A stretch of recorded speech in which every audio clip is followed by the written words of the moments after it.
नारी कहते हैं कि सेकेंड लाइन सिटीजन, लेकिन मैं कहता हूं, हम सब कहते हैं, हम सब जानते हैं कि नारी नॉर्थ का द्वार नहीं है, वो स्वर्ग का द्वार है। इसी बात को ये संस्था ने प्रमाण कर दिया है। ये संस्था का जो भी चीफ होते हैं, चाहे सेंटर हो, चाहे गीत पाठशाला हो, चाहे सारा विश्व में जितने भी सेंटर्स है, उसका लीडर होते हैं महिलाएं और बहनें।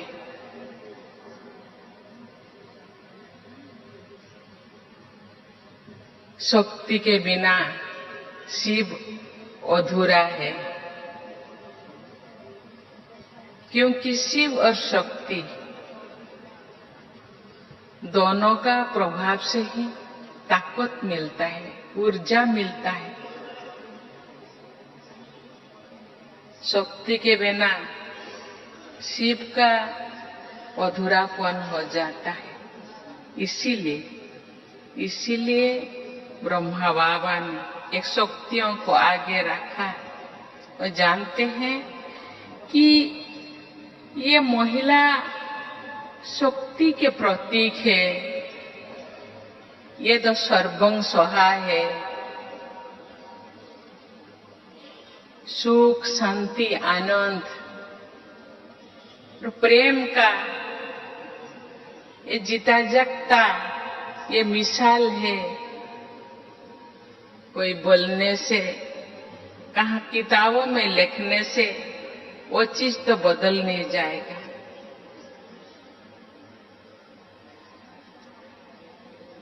लेकिन आज लोगों की मानसिक स्थिति को बदलना जरूरी है, और बदल भी चुका है। आज चारों तरफ ये है, भारत में ही है नहीं, सारे विश्व में कहते हैं महिलाओं को आगे लाना होगा। और समझते हैं आज नेगेटिविटी इतने बढ़ने का एक ही, मुझे बहुत सारे कारणों से एक ऐसे रीजन है, क्योंकि हम लोग महिलाओं को नेग्लेक्ट करते हैं। महिलाएं आगे आना चाहिए। आज चारों तरफ आरक्षण के लिए नारा लग रहा है। पॉलिटिक्स में आरक्षण, नौकरियों में आरक्षण और हर चीज में आरक्षण चाहिए महिलाओं। लेकिन मैं जानती हूँ महिला के अंदर इतना पोटेंशियलिटी है। आज हम देखेंगे तो हर जगह अभी बॉर्डर सिक्योरिटी में भी वो ऐसा काम करते हैं जो भाई लोग नहीं कर पाते।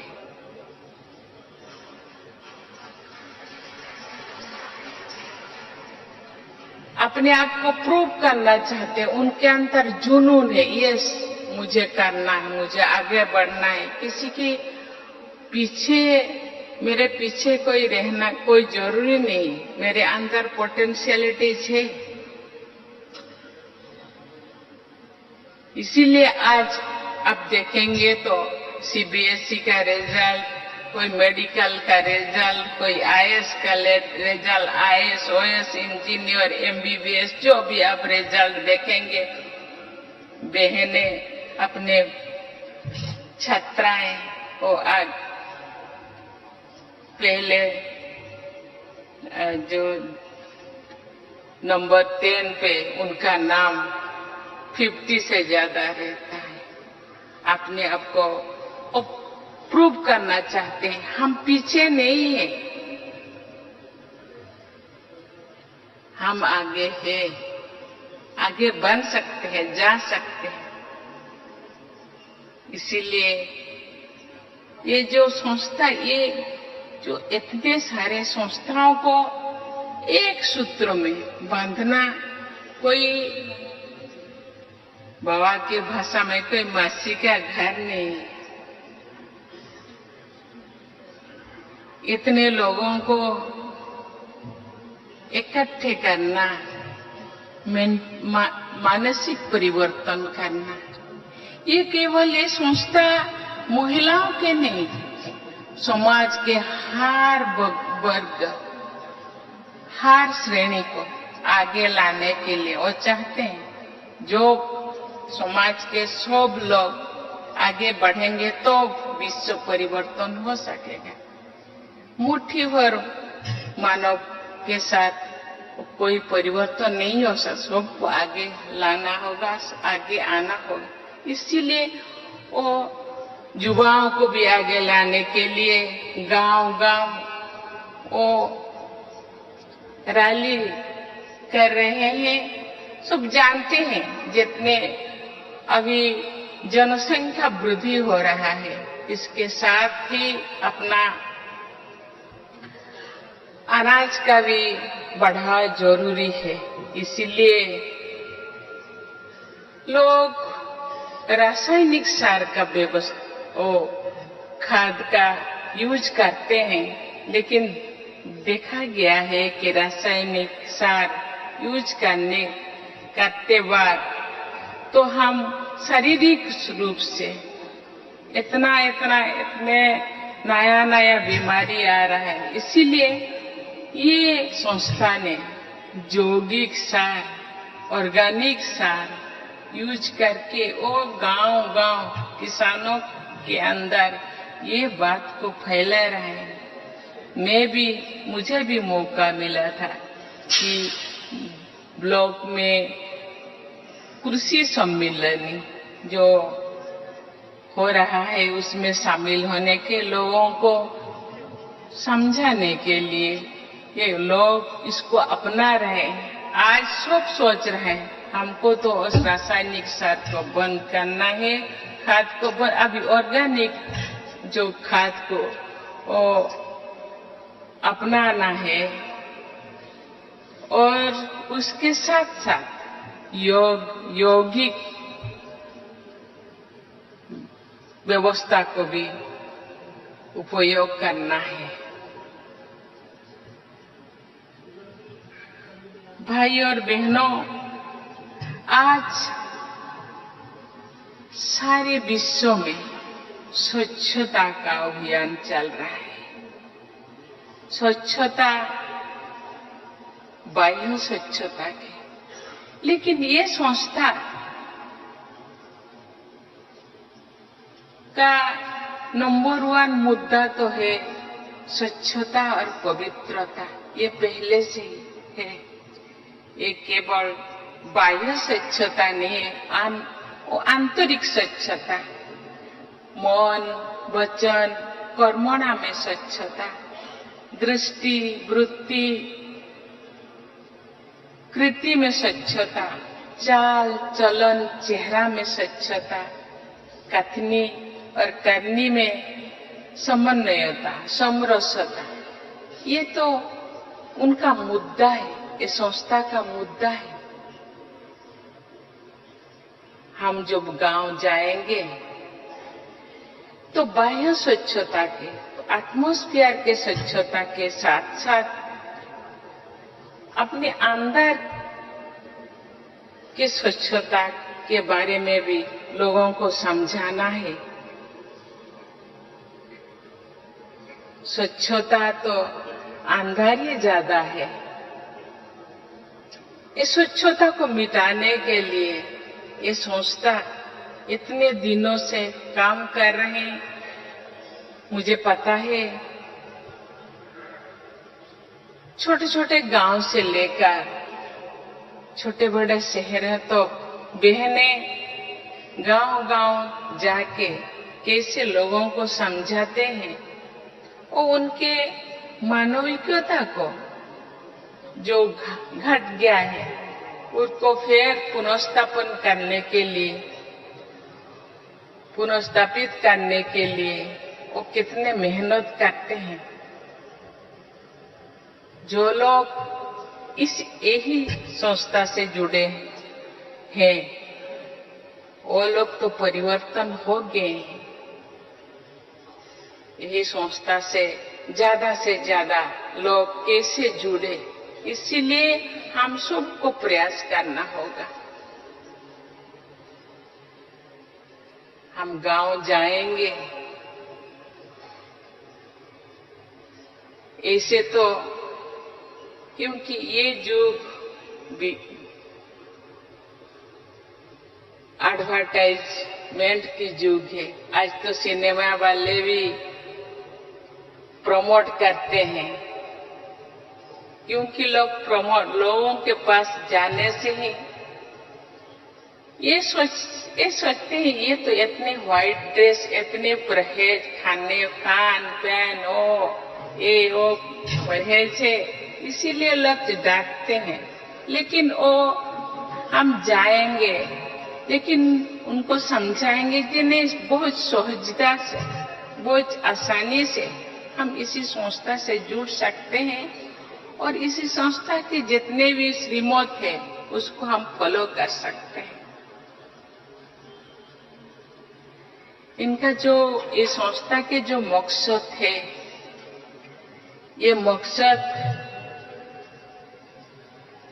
ये लक्ष्य जो बेहतर समाज की स्थापना, मुझे लगता है हम इसी तरह प्रयास करते रहेंगे तो वो दिन दूर नहीं कि ये समाज में जरूर बदलाव आएगा।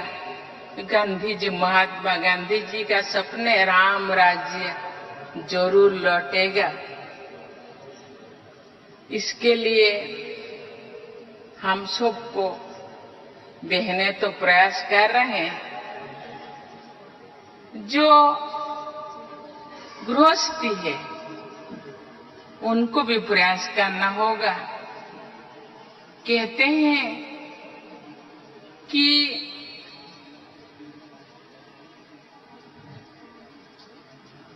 Example is better than advice. अपने आप को एग्जाम्पल बनाना है। यस, हम कर सकते हैं।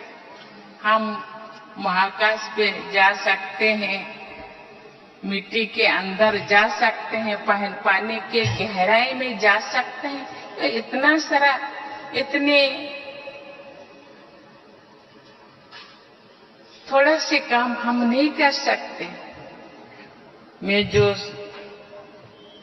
सेंटर से बिलोंगिंग करती हूँ, वहाँ एक बार मुझे बहन जी ने बोली, दीदी आप थोड़ा गाना गाइए, मुझे तो गाना नहीं आ रहा है। तो मैंने मुझे हिंदी गाना मुझे याद आ गया, जो खिल सके ना ओ फूल हम है, तुम्हारी चरणों के धूल हम है, दया की दृष्टि सदा ही रखना, तुम्हें हो माता पिता तुम्हें।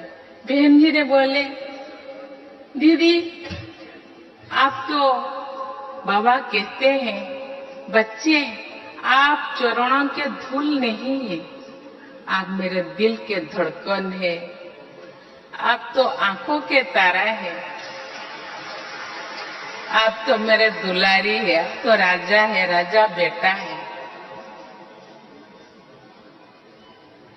दया की दृष्टि नहीं।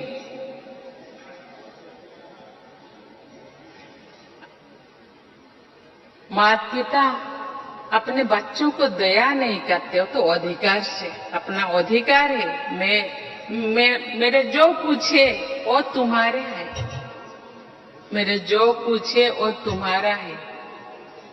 उसको दया की कोई जरूरत नहीं। लेकिन जो बच्चे जो बिगड़ जाते हैं, माता पिता भी थोड़ा गुस्सा करते हैं, आपको कुछ भी नहीं मिलेगा, एक फूटी कौड़ी नहीं मिलेगा, लेकिन फिर भी मिल जाता है, क्योंकि हम सब लीगल हेयर है ना, बाबा का लीगल हेयर है।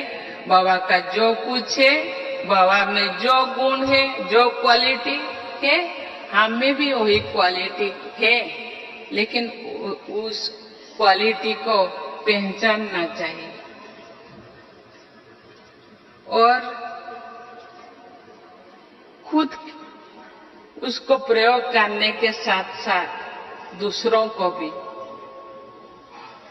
बाप कहते हैं आप जो कर रहे हैं ना, दूसरे आपको जो फॉलोअर्स से दूसरे भी वही करते हैं। इसीलिए आपको भी चाल चलन चेहरा में शुद्धता आना चाहिए।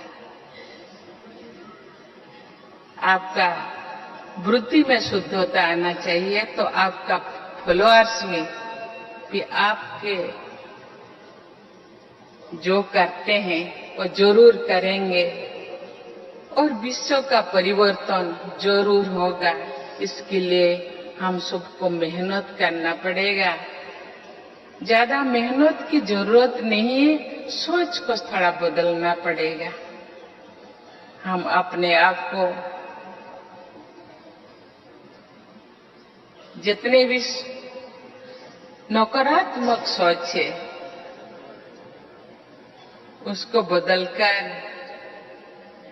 सकारात्मक सोच लाएंगे और बाबा के श्रीमत में चलेंगे। बाबा कहते हैं ये विश्व ये कंठी के जंगल है, इस कंठी के जंगल को फूल के जंगल बनाना है तो थोड़ा बहुत तो मेहनत तो करना पड़ेगा। इसीलिए हम जो ढूंढते हैं, सुख को ढूंढते हैं, हर कोई सुख के लिए, शांति के लिए, आनंद के लिए प्रयास करते हैं, लेकिन सुख हम कहाँ ढूंढते हैं? वस्तुओं में। वस्तुओं में सुख ढूंढते हैं, लेकिन वो सुख तो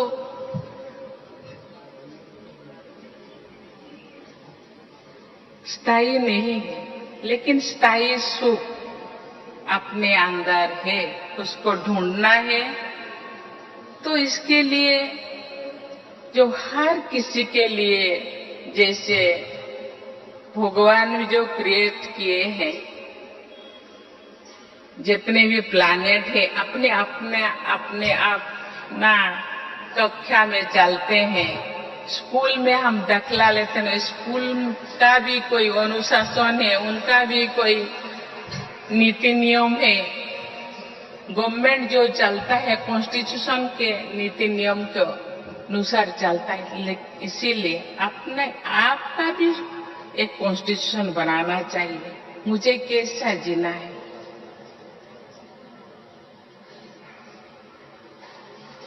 मुझे ऐसा जीना है कि मुझे देखकर बोले कि यस, ये जो कर रहे हैं अच्छा कर रहे हैं। इसीलिए इतने फॉलोअर्स हैं। लेकिन इसी बात को, इसी मैसेज को लेकर के हमको गांव को जाना होगा, लोगों के पास जाना होगा, जरूर परिवर्तन होगा।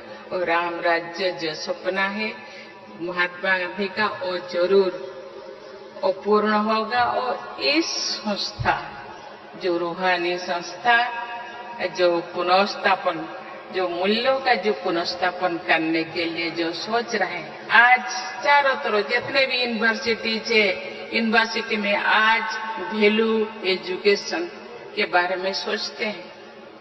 आज थोड़ा बच्चे ये दुनिया के